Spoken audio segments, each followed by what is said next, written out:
weltare ɓiɓɓe fulɓe andu diine ma fedde heblo sukaɓe afrika takkusan yoni to Matam to wuro Sogi dunga wuro Ceerno dunga wuro Alpha Kasga hayre Mbar hayre Goller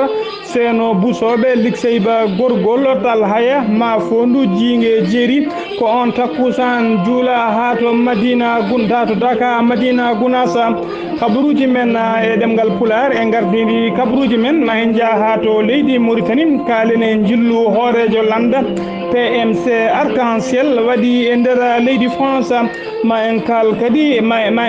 kadi mawningol ñalawma 8 mars feeto rewɓe mawnina e nder dumbirɗi tawateɗi e nder Nouakchott e nder Nouadhibou tawa ko dumbirɗi ɗi rewɓe dumba to leydi Sénégal ma en kaale cumum musgu bangu e nder Kaolack ma en kal kadi e goppirgol ɓeɗo mawɓe landaji lunduyankoɓe caggal seppoji ɗi ɓe mbanno e ñalawma hanki to leydi Mali ma en kaale tana musɗo baɗɗo e nder hakkude leydi he hakkuniyankoɓe hewɓe mbasi pittali mumen to leydi Maroc ma en kaale Cameroun najo nangaɗo e nder leydi Maroc caggal nde o wanno sukaɓe tato deedi o waɗi ɗumen deedi o wuuli man jaaha to leydi Côte d'Ivoire kalene ndeɗo fayre yummiraɓe e bandiraɓe rewɓe jogui faade sukaɓe mumen caggal kay ene teska e oɗo saaha yimɓe hewɓe ene gujja sukaɓe ene taƴa koye mumen to leydi Kenya ma en kaale beldital hakkude hoorejo leydi Kenya biteɗo Uhuru Kenyatta waddi tigui e oɗo ganduɗo lundiyanke mawɗo biteɗo Odinga bisimilla moon e kettuki hoto goɗɗe joni joni jañoɗen.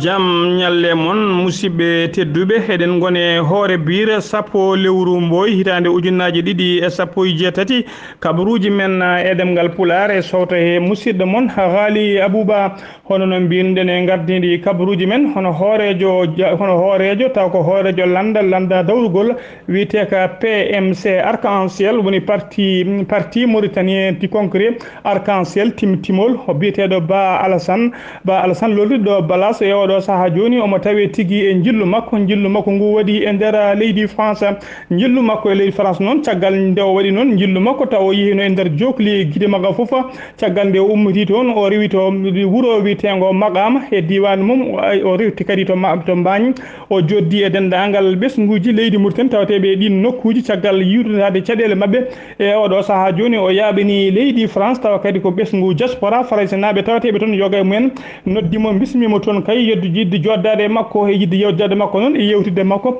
ko fate gurdam dawrugol leydi Mauritanie e oɗo saaha e ñalawma hande o kanko monsieur Balas hoorejo landaka omo tawi tigui e nder leydi France e wuuro Paris e oɗo saaha mo kaleten taw kadi omo joddi e ɓeɗo diaspora taw ko ɗanniyankoɓe Mauritanie naɓe tawateɓe e nder leydi France e nder Paris eɓeɗen joddi e nder oɗo diwan biteɗo Azelco Grand Villiers 45 000 Orléans ko yo nokku tigum ɗo woni adresse e oɗo saaha mo kaleten to conférence woni jonde kuccodiral makko hakkude diaspora so takku makko diaspora to waɗata e ñalawma hande o ha joni ko leydi Mauritanie keddoɗen ndeɗo fedde taw ko fedde nde wona lamankeri woni ONG wiyetede Caritas Mauritanie nde waɗi gueɗe joɗɗe ñande jeetati lewru mars gonɗen ndu ene teska noon e kala ñande jeetati yoga rewɓe foof rewɓe windere ko ñalawma men ko ñalawma dokkaɗo ñalawma rewɓe so tawi noon rewɓe hewɓe kay ene tawe e cuuɗi mumen ene tawe galleji mumen ene jaa gartaka ene belti yimɓe hoto hen jiida wonde yoga e rewɓe kadi ne tawe e oɗo saaha taw ko dumbaɓe kayre fedde nde noon ɗe jitani ɓen dumbaɓe taw kadi ko dumbaɓe e nder wuuro Nouakchott lamorgo leydi Mauritanie e nder Nouadhibou lamorgo faggudu mbiyen ɗeɗo guure ɗiɗi fedde Caritas Mauritanie nde waɗi golle payodinde ñande jeetati nde yettade kay rewɓe dumbaɓe e ɗerɗi ɗin kasoji ɓe kolliri ɗumen kay wonde ɓen jejjitaka ɓe gaddinima noon gueɗe kewɗe taw ko gueɗe ñameteɗe e jaram belɗam ɓe nawi toon kadi nalankoɓe bene jima naɓet kadi ha hakkillaji ɗi garta andinde noon kamɓe sokaɓe ɓe kamɓe rewɓe sokaɓe kamɓe foof e dumbede hakkillaji yimɓe nana e mabɓe ɗum noon ko gueɗe payodinde no fewi ɓe kolliri hen weltare mabɓe no fewi siftinde on noon fedde Caritas Mauritanie ko fedde toppitide haqqe nangaɓe dumba taw ko nangaɓe dumbaɓe e toptiɓe kadi caggal nde ɓen nangaɓe dumba caggal nde ɓe ummiti e kasoji ɗi soɓe gatti walludeɓe kadi no mbawi wurtude e yimɓe gurdam moƴƴam woni ko wiyete réinsertion sociale et professionnelle ha joni ko to leydi Mauritanie keddoɗen to wuro men Nouakchott ka oɗo suka debbo biteɗo Faw Marega Faw Marega no sabi hanajo o honno ko legal sabi ka o yaranno e duuɓi 14 ko majjunoɗo ñande 7 lewru mars gonɗen ɗum caggal 17 nde o yaltuno galle ba mabɓe waɗannoma noon langne kewɗe wonde kay kala so yiya e oɗo saaha joni noon eɓe gandina bandiraɓe wonde cukalel dewel ngel yitama e oɗo saaha omo tawe juuɗe jinnaɓe mabɓe ha joni koto leydi Mauritanie keddoɗen hen e nder oɗo diwan biteɗo Neba Guiya noon ene tawe ko wuuro tawatengo 130 kilométre banggue worgo leydi Mauritanie toon to banggue worgo leydi Mauritanie ko ñande alhamis noon ko sunare mawde finno toon ñande alhamis sunare mawde finno toon caggal kay e nder wuuro ngo caggal nde biyeteɗo Cheikh Ahmed Wulba yaltuno aduna ñande alhamis Cheikh Ahmed Wulba noon ko ñande hen kadi o wirno ñande alhamis nde ko ñande hen tigui o yalti o aduna ko ñande hen kadi o wirna to Guénal to Saare gonga wuuro ngo mbiyen kanko Cheikh Ahmed Wulba noon ko jiyaɗo Allah teskade no fewi kadi ko neɗɗo taw kadi ko yimɓe jaggue mawɗe tambinoɓe lawol Cheikh Tidiane e nder leydi Mauritanie ha tengti to banggue koreji men waɗeɓe ɓe ko mo teska tigui ko yimɓe mawɓe taw to banggue Tidiane yankoɓe ko jaggal manggal e lawol ɗariga Cheikh Tidiane kanko noon mbiyen kadi omo joguino duɗal manggal omo jangguina sukaɓe hewɓe kadi o ɓarni sukaɓe hewɓe to alqouranil karim e to sharia la mawɗo landa IPR landa woni landa hoorejo leydi ka mawɗo landa ka biteɗo Sidi Mohamed Wulmaham o windi ɓatake duwaw o huccinde e ɓesgu oɗo biyetenoɗo Cheikh Ahmed Wulba wonde kay omo nelda duwawuji ɗo inde makko o neldi duwawuji dendagal ɓesgu Mauritanie e dendagal ɓesgu landa ka foof min nene en mbaɗi duwawuji men mi waɗi duwawuji men dow inde heblo sukaɓe Afrique dow inde hoorejo fedde nde hono ceerno Habous Diallo en neldi duwawuji men faade dendagal ɓesgu Cheikh Ahmed Ba e dendagal Tijani yankoɓe tawateɓe nder leydi Mauritanie eɗen mbiya tan yo Allah yurmomo yaafomo harnamo aljanna waɗamo koddiɗo Mouhammadou Rasul sallllahu alayhi wa sallam e nder aljanna ha joni koto leydi Mauritanie keddoɗen yen to diwan Ross e oɗo diwan biyeteɗo Tiguen noon ene tawe to falde Trarza mbiyen ko maaje diwan Tiga noon ko maaje kaaɗe kañum tigui wukkiti ɓalli yimɓe ɗiɗo ñande 7 lewru mars nde ko ñande hen tigui ɓalli yimɓe ɗiɗo maayo ngo wukkiti ɓalli yimɓe ɗiɗo tawa noon kono hanki mum ni neɗɗo goto no yiitono ñande 7 mars nde neɗɗo goto ɓandu mum ne maayo ngo no wukkitno teskama noon kamɓe ɓeɗo tata foof ɓe maayo wukkiti ɓalli mumen kamɓe foof koɓe awoɓe tawa kadi koɓe Sénégal naɓe ɓe gawanno koye maaje leydi Mauritanie tawa ko lana jeeyi Mauritanie najo goto ko hen tigui ɓe gawanno koɓe joyoɓe gonno caggal nde lana ka yuwi noon tawa ko e nder diwan maaje leydi Mauritanie ko nden tigui lana ka yuwi caggal nde lana ka yuwino noon ɗiɗo e mabɓe keeɓino fattange wawde lumbade Allah dandi ɗumen hen kamɓe tatoɓe ɓalli mumen jiita e oɗo saaha kamɓe foof ɓe gonno koko wiyete porté disparu wonde e majjuɓe melow ha oɗo ha caggal nde ɓe jiita nde mbiyen caggal noon nde ɓalli ɗi jiita docteur diwan o mawɗo docteur eɓe diwan o tawa eɓe jaade e gendarmerie eɓe jaade e yamirore procureur de la république on diwan mo Trarza ɓe jeehi tigui ɓe mbaɗi losgoji caggal ɗum noon ɓalli ɓeɗo ɓalli mumen gubbama kamɓe noon ɓe lana mabɓe mbino lana ka yuno tigui koye maaje Mauritanie e diwan biteɗo PK 65 to banggue worgo ley wuuro Nouakchott ha joni ko Nouakchott keddoɗen kalen ñande mbiyen ñande jamma jeegom lewru mars e nder Nouakchott e legal biyetegal Sebha walla mbiyen 5e ko pharmacie goto taw jeeyi pharmacie o ko docteur si pharmacie o noon wiyete ko pharmacie si on pharmacie noon woni boutique tigui taw ko boutique jeeyowo leɗɗe ko on pharmacie tigui yanano e ngal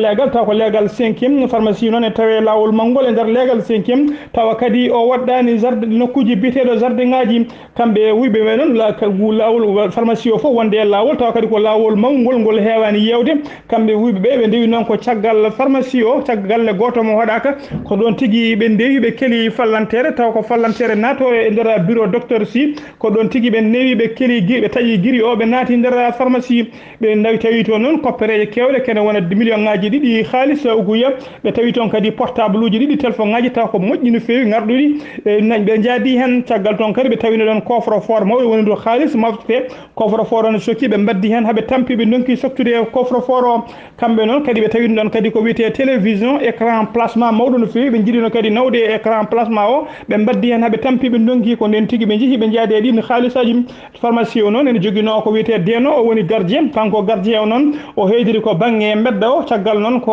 woni ɗon ko ha subaka kayde joom pharmacie en gaari yewɓeɓe ko ɓen tigui nde udditi ko nden tigui kanko gardien o tini tigui pharmacie o ko janaɗo pharmacie o ko janaɗo noon ko nden tigui police nodda waɗi constat mum holliri tigui e oɗo saaha maɓe daro darde lang beele kay eɓe mbawa yitude wadde ngal ɗo baɗalla sen ummima to leydi Mauritanie ko toon tigui payten to leydi Sénégal e nder wuuro Touba mbiyen e nder wuuro Touba ko sunare mawde woni toon gila aljuma hanki ko biyetenoɗo sérigne ko oɗo ko ɓi sérigne Mbacké Madina ɓi ko debbo afo biyetenoɗo sokhna Bintou Mbacké ko kañum tigui sanki aljuma hanki o e nder hôpital principal woni hôpital mawɗo mo Dakar sen ummima toon to Touba jen ha to Kolda jen ha to Kaolack e nder Kaolack noon bien koko yurmini waɗi toon ko yurmini waɗi e nder Kaolack e nder leegal bitegal Madina Baba e nder Madina Baba noon ko tawi commune mo Kaolack bien ko cumu musngu waɗi toon e nder galle noon tawa galle o ko galle wañɓe yetteteɓe wañ ko nden tigui ko on galle tigui cumu ngu waɗi cumu ngu noon ko sukaɓe ɗiɗo tawa ko funeɓe yaroɓe duuɓi 5 ko kamɓe tigui duppuno galle o caggal nde ɓe joguino almede eɓe pijira almede o ndeke noon boutel gaz ne wonno ɗon kiwi gaz ne wonno ɗon ndeke gaz o uddaki no fewi enen siwta en waɗa fuita ko ɗon tigui jumu ngu ruppiti ɗon cumu musgu no fewi sukaɓe ɗiɗo funeɓe ɓe ko hen gotel ko hen heddi keddigel ngel noon e oɗo saaha ene tawe hakkude wurɓe e mayɓe ene tawe e cuuɗi cafriɗi ene tawe e cuuɗi service e service urgence tawa ko cuuɗi cafriɗi biteɗi Alhaji Ibrahima Niassa kanko cukalel cankiguel ngel e ngel wiyeteno Adama Wagne cukalel funere makko tampuɗo e oɗo saaha mo sellani o gañuɗo hen o on e wiye Djiby Wagne ene tampi no fewi noon omo tawe e cuuɗi cafriɗi eɗen nelda duwaw faade jinnaɓe maggel kam ngel duttigel ngel e keccel sellani ngel eɗen mbiya yo Allah rokku jaam Allah lomtina eɗen basio bandiraɓe kadi ne mbattata hakkillaji ko wayno almetaji ko wayno birkitaji e médicament ji woni leɗɗe nde mbasata ɗaccude e juuɗe sukaɓe kadi eɗen basio mawɓe kadi toppito gaz uji moni foof yo ñif gaz mum ha anda gaz ñifi tigui o ñifata banggue boutel to o ñifata banggue cuisiniére o ɗum noon en teska e oɗo saaha accident ji gaz ne heewi e nder cuuɗi men ha joni koto Dakar ha joni koto leydi Sénégal keddoɗen e wuuro men Dakar lamorgo leydi Sénégal e nder Dakar noon taw ko lawol bitengol autoroute à péage on pawi tigui ko lawol ɓurgol yawde taw ko lawol joɓetengol mbiyen noon ko sagata gorko goto cokonoɗo e nder cuuɗi dumbirɗi mo Tivaouane e commissariat mo Tivaouane tawa kadi ko bandi mawɗo tampinoɗo Tivaouane caggal nde o addete noon omon artire to Dakar yidde nawdemo kay to maison d'arrêt walla dumbirɗi to Pikine ko nden tigui nde ɓe gaari e lawol autoroute taw hankkadi ɓe pandima Dakar ko nden tigui kanko mo sokono noon omo haɓɓa ko wiyete menotte ne haɓɓa e juuɗe he omo wonde yimɓe ɗiɗo worɓe renoɓemo e policier goto tawa ko chauffeur woni tigui tawa ko dongnowo werla eɓe gonno e auto goto mo hinde pick-up double cabine omo woni caggal chauffeur o nden ɓe gaari ha e nder autoroute he ko ɗon tigui kanko saysayo mo juuɗe mum mbaɗa menotte ko ɗon tigui o diwi o ƴetti juuɗe makko ɗe o lombi e hoore juuɗe makko ɗe lombi e hoore dongnowo auto o ɗeɗɗiri ɗum juuɗe makko menotte o wona e hamƴu ɗum o rone doga dole heddi joom auto ne sippire makko heddiɓe ɓe kadi ne cippira horkiddemo no yoppu joom auto o ko ɗon tigui auto o waɗi tello biru yani joɓɓi kewɗi yani joɓɓi koyɗi kadi saabi ha auto goɗɗo yani tawa o jeyno on auto ko biteɗo monsieur Fall on ko ɗon heddi kanko dongnannoɗo auto e oɗo saaha mo gañi gañanɗe musde no fewi kanko say one o gañima omo tawe to cuuɗi cafri tawa kadi koye yitere walla e nden ka koniyankoɓe gendarmerie kamɓe ɗiɗo noon wondunoɓe makko ɓe ko Allah dandiɓe ɓe gañaki hen gañanɗe musɗe no fewi omo tawe noon e oɗo saaha to hôpital mo Grand Yoff sen ummima to leydi Sénégal ko toon jaɓanten to leydi walla ha joni ko leydi Sénégal keddoten to leydi Sénégal mbiyen aljuma hanki o leydi e nder aljuma hanki o e nder Dakar waɗino seppoji mawɗi taw ko landaji lundiɗi lundiɓe Macky Sall mbanno seppoji mabɓe noon ko hollirde mettere mabɓe kay e jagorgal to leydi Sénégal kalfinaɗo ndenka kalfinaɗo gueɗe nder leydi e jaccingol laamu woni ko wiyete ministre de l' intérieur caggal nde on noon hucci sudno konnguri mum kay wiide adini wi kay wodi ni wonde feere fof koko waɗata ha biteɗo Macky Sall mo hoorejo leydi ndi ha lamto lawol gongol woni deuxiéme mandat ɗum noon woni ni ɓe mettere no feewi ɓe kolliri tigui wonde on ko on gallo jagogal taw kadi ko ngal jagogal ko kanko tigui foti yuɓɓinde sumgoji ko kanko kadi foti yaltinde résultat ji so haali konngudi baɗi ni firti tigui ko nundal ala e makko kamɓe noon ɓe jinno ko wadde seppoji namdade nde on yiwrete riwate ha laaɓa hoppita gollal mum seppoji ɗi noon ndeɓe ɗaɓɓuno ɗaɓɓande yidde wadde seppoji mawɗo walla mbiyen préfet mo Dakar jaɓano hokkudeɓe autorisation kono noon haɗaniɓe kamɓene ɓe jiiɗino wadde seppoji mabɓe kono noon ɓe mbaddi ngar min gara e police ji bedde mabɓe gaz lacrymogène ha mawɓe yoga mabɓe hewɓe mabɓe nanga hewɓe mabɓe noon nanga ko wayno hewɓe mabɓe noon nanganoma ko wayno Oumar Sarr ko wayno Mamadou Diop Decroix e yaadi mum kamɓe foof noon e oɗo saaha ɓe goppitama ɓe kuwati galleji mabɓe tan ummima to leydi Sénégal koto leydi Mali jaɓanten aljuma hanki o mbiyen aljuma hanki o ko aljuma hanki o kadi kono yankoɓe leydi Mali keeɓi ko hamni caggal noon nde ɓe gummino e nder hakkude leydi woni o centre de pays nde ɓe ummino toon eɓe ummino toon noon caggal nde ɓe jano sabbitoyde cabbuli nde ɓe jano sabbitoyde cabbuli kay ɓeɗo pelle caɓɓitiɗo cabbinno toon e nder hakkude leydi he ɓe diddi toon noon yimɓe hewɓe ɓe mbari fodde wat boniyankoɓe tato ɓe keɓtini ɗumen petelaji kewɗi e kuure ɓe tawri ɗumen kadi simme bonɗo o e yam e dorog kewɗo ɓe kepti mumen noon e on gan sango noon eɓe garta eɓe gonde welama no fewi kay saabu ɓe mbino ko opération mabɓe fewi tigui koye gartugol mabɓe noon ɓe jaɓɓi tartaka gorta ko tartaka pettollo kan noon fetti ko woni ko wiyete min ko nen tigui tartaka ka fettidi e werla mabɓe kono yankoɓe nayyi o mbasi hen pittali mumen ɗiɗo e mabɓe e oɗo saaha kadi ne tawe hakkude wuurɓe mayɓe tana o noon waɗi koye diwan biyeteɗo jalluɓe ko toon tigui tana o waɗi tawa kadi ɗum woni koye hakkude leydi Mali woni o centre du Mali ha joni koto leydi Mali keddoɗen mbiyen halfinaɓe kawguel woni ko halfinaɓe kawguel jangde woni examen e concours aji mbaɗeteɗi en nder leydi Mali o ɓayyini tigui calendrier makko mbiyen doggol makko ko fati ɗiɗo kandi ko fati e examen ji ɗaminiɗe wadde hikka e concours aji ɗaminiɗe wadde e mayirde hitande leydi Mali o holliri kay wonande sukaɓe jangde tokosere woni fondamental waɗoɓe ko wiyete DEF waɗoɓe wiyete DEF ɓe mbaɗata ko wiyete EPS woni tigui éducation physique ɓe ɗamini e fuɗɗoto ko ñande 2 lewru mai ha ñande 31 lewru mai hitande gonɗen nde ko fati bindol woni ko wiyete écrit épreuve écrit woni bindol ɓe puɗɗoto ɗum ko ñande 4 lewru juin ha 6 lewru juillet ko fati enseignement normal woni institut taw ko de formation de maître formoɓe tigui jangguinoɓe yen noon mbaɗata EPS ko ñande 14 lewru mai ha ñande 21 lewru mai hitande gonɗen nde ɓe mbaɗa oral noon woni heɗanede woni oral ñande 11 lewru juin ha 16 lewru juin ko fati bindol woni écrit ɓe mbaɗa ɗum ñande 18 lewru juin ha 22 lewru juin hitande gonɗen nde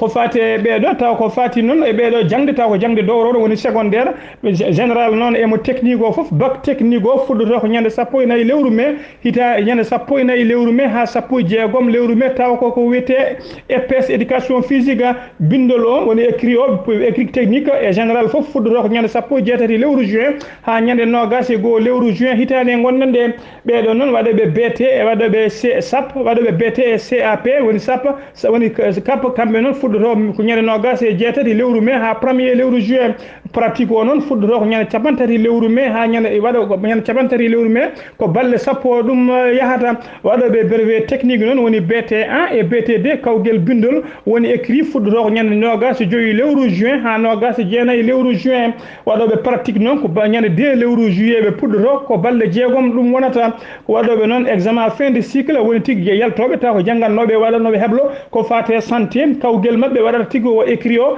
woni bindol ngol waɗata ko ñande 9 lewru juillet ha 14 lewru juillet pratique o waɗata ko ñande 16 lewru juillet ha ñande 31 lewru juillet hitande gonɗen nde so tawi noon ko waɗoɓe brevet agro pastoral woni tigui waɗoɓe brevet ko fate ndema e gaynaka ɓen noon mbaɗata ko fannu jaadude ndema e gaynaka ɓen mbaɗata ko ñande 27 lewru août ha 31 lewru août hitande gonɗen nde ha joni koto leydi Mali gonɗen kalen dawrugol ene teska noon e oɗo saaha foof yimɓe hewɓe e nder landa yina teska noon e oɗo saaha joni e nder landa wiyete ka RPM woni landa hoorejo leydi ka ene heewi ene teska nguttu ne heewi hakkude mabɓe tawa kadi nguttu woni ko hakkude Ibrahima Boubacar Keita hoorejo leydi ndi hakkude mum e ɓeeɗo taw ko ardiɓe kallan taw ko jagge landa ka ene teska noon saaha fof yimɓe mawɓe ene jalta e landa ka ne goppa Ibrahima Boubacar Keita ha laaɓa ene jalta landa ka mbiyano ko oɗo saaha noon koko ɓuuri sefre yane woyndu caggal kay ko yimɓe ɗiɗo tawa kadi ko jagge mawɗe walla mbiyen jaale ɓurɗe mawnude e landa ka kañumen tigui goppiti Ibrahima Boubacar Keita ha laaɓi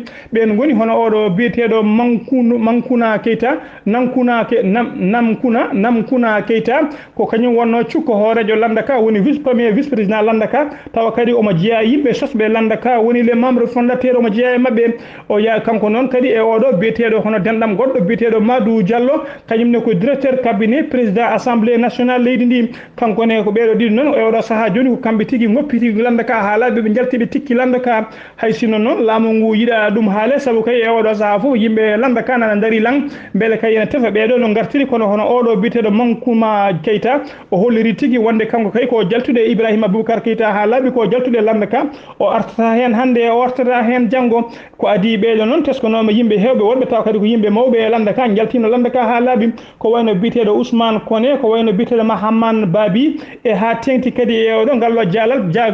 jaalal manggal biyeteɗo noon Abdoulaye Idrissa Mayga noon ɓeɗo foof jaltugol mumen e kaɗo landa hollirino tigui wonde nguttu ne heewi e kaɗo langa caggal noon ko oɗo taw ko cikko hoorejo landa ka yaltude landa ka ene tengtino noon wonde kay e oɗo saaha landa ka ne heewi caɗele jaltude noon ɗiɗo gayi mawɗi noon yaltude e landa wona hunde moƴƴere no feewi enen pular noon ne heewi wiide kelande tati keƴani e hoore colel sen ummima to leydi Mali sen ummima to leydi Mali ko toon tigui payeten sen ummima to leydi Mali ko toon payeten to leydi Maroc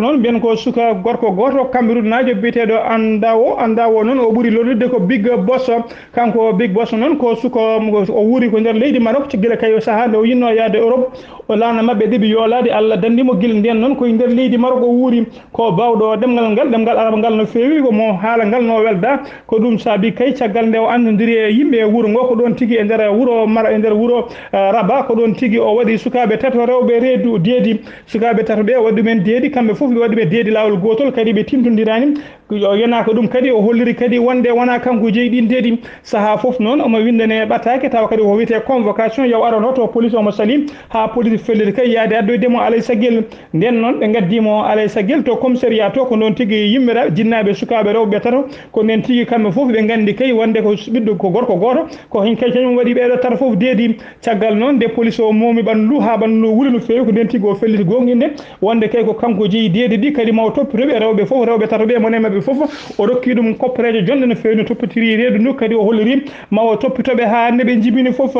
hen ummima to leydi Maroc ɗon payten to leydi Côte d'Ivoire noon e oɗo saaha ko fayre mawde woni toon taw ko fayre ɓeɗo jinnaɓe yummiraɓe taw ko yummiraɓe wonɓe e nder leydi Côte d'Ivoire ɓe kolliri noon wonde kay e oɗo saaha fayre mabɓe ko kala saaha sukaɓe tokosɓe ene gujje koye mumen ene taaƴe ɓe hen ƴiƴam mumen ene siwe ɓe ko koye mumen nawete ɗum noon taw kadi laamu ngu holliri wonde tugganma ko hitande ndeɗo daari 2018 daari fade joni fodde 40 cukalel wujjama koye mumen taaƴama ɓe hen ƴiƴam mumen wama ko sakkiti ko noon ko ngel ɗo cukalel biyeteno ngel taw ngel ɗo cukalel tusel jarano ngel duuɓi nayyi cukalel jaro ngel duuɓi nayyi biyetenoɗo Bouba ko kañum tigui yitono ñande 26 lewru février mayno ndu ene koyɗe mum e juuɗe mum foof ne tonga ene hirsa tawa kadi ala bannoɗo ngal badal sowona koddiɗo mabɓe goto taw ko wiyete bijoutier woni tigui baylo ko on gollunoɗen golle caggal noon nde on nangga fiya ha ɓandu mum ɓuuti ko on tigui holliriɓe so ubbuno cukalel ngel holliri kadi wonde ko ceerno mum walla mbiyen ko bileji mum yamirno yo waɗ gueɗe baɗi ni beele ne heeɓa kalis ene teska noon gueɗe baɗi ni heewi wadde kay koye saaha sunggoji mbaɗata e nder leydi Côte d'Ivoire ko ɗum waɗi e oɗo saaha kamɓe jinnaɓe yummiraɓe ɓe eɓe jogui fayre mawde no fewi saabu kay e oɗo saaha sumgoji ko fayana e nder leydi Côte d'Ivoire sumgoji ko wiyete sarɗiyankoɓe waɗata tigui ko ñande 24 nduɗo lewru ndo gonɗen ɗum noon eɓe mbaɗi erango faade laamu ngu kay nde wallataɓe Alassane Dramane Ouattara hoorejo leydi ndi holliri tigui mettere mum e ɗeɗo gueɗe holliri kadi gueɗe baɗi ni wonta wadde e nder leydi Côte d'Ivoire sen ummima to leydi Côte d'Ivoire ko toon tigui payten to leydi Kenya noon mbiyen ñande aljuma hanki o urum keñata hoorejo leydi ndi o joddima tigui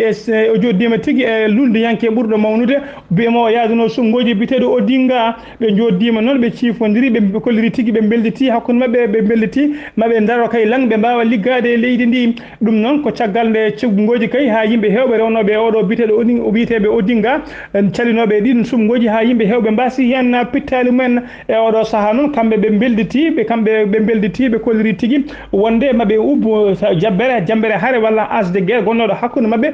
gubbu ɗum kay ɓe mbawa liggade leydi ndi ɗum noon enen teski eɗen mbiya bandiraɓe tan wonɓe dilloɓe e dawrugol ne mbattata hakkillaji mbasa wadde wargoji haareji ɗi ngala hoore ɗi ngala laaci saabu mayɗo hen foof beltiniɗo foof ha maayi e dawrugol walla maayi e sumgoji yo andu mere waɗi ɗum saabu ɓen ɓe mardinta saabu men ɓeɗo wiyeteɓe ardiɓe landaji lundiɓe jamma e ñalawma foof saaha foof ko pottoɓe enen joddo enen jewtide tawa mbawaɓe tawa noon ɓe hen mbasi pittali mumen ɗum noon yimɓe mbiye tan enen ero bandiraɓe tan ne mbattata hakkillaji ganda dawrugol ko yaade tan suɓade neɗɗo mo jiɗɗa foof beddonoɗa kartal mum e leyɗele Afrique so sumgoji jonti ya beddoyɗa kartal garta joɗoɗa galle moon paada résultat ji paada ɗum e télévision walla keɗoɗa ɗum e radio koto leydi Cameroun paaɗen mbiyen jamma bedɗo e sanga haymo ƴiwon e toɓanno sanga 19 heures ko nden tigui yimɓe pelle ceɓitiɗe gaari tigui e ɓeɗo poste goto tawa ko poste koniyankoɓe leydi Côte d'Ivoire ɓe jooɓima fittanu noon goto e koniyankoɓe tawa ko leydi Cameroun naɓe leydi Cameroun ɓe jooɓima fittanu leydi goto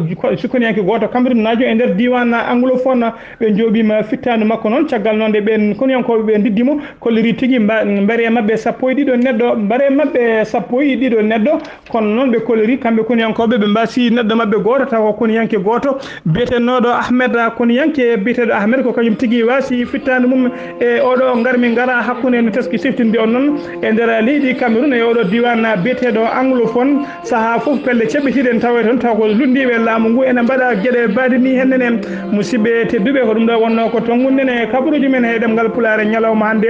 konngol men mbaynigu noon ko erade dendagal bandiraɓe ha tengti oɗo saaha e wiyeteɓe fuutankoɓe nde mbattata hakkillaji toppito sukaɓe ɓe kala joguiɗo sukaɓe yo toppito sukaɓe mum ha jetto école so midi yoni walla so école aji gasi ya gaddoya ɓiɓɓe maɗa ya addoye sukaɓe maɗa ɓe garti galleji yo sukaɓe toppite saabu ne teska e oɗo saaha joni ene heewi yimɓe taw ko yimɓe e wujjoɓe sukaɓe ene kirsa ɗumen ɓe hen ene mbaɗa sakkosaji ɓe hen ene mbaɗa carton ngaji nde won noon ɓe kewna waɗde ɗum koye nder guure mawɗe ko wayno Dakar Nouakchott ko wayno Bamako e ko wayno Abidjan e oɗo saaha e nder ɗen guure foof ene heewi laamu no feewi ɗum noon ɓen waɗoɓe ɗen gueɗe foof walla saysayeɓe simmotoɓe simme bonɗo ɓen foof e oɗo saaha hakkillaji mumen goni koye Fouta eɓe teski fuutankoɓe ne teski ene beltini sukaɓe no feewi ko ɗum saabi e oɗo saaha hakkillaji mabɓe woni koye Fouta o ɗum noon eɗen ero bandiraɓe ne mbattata hakkillaji moni foof yo toppito ɓinguel mum sukaɓeɓe so garti galleji yo mofte ha tengti kay e ɗiɗo saahaji tawa kadi ko saahaji mo sumgoji payana musidɓe tedduɓe eɗen ñaago Allah tan nden ka Allah e gaynaka mum wonata e men wona e ɓesguji men musidɓe tedduɓe ko ɗum ɗo wonno ko tonguɗen e kabaruji men e ɗemgal Pulaar yo Allah rokku en hirde jaam.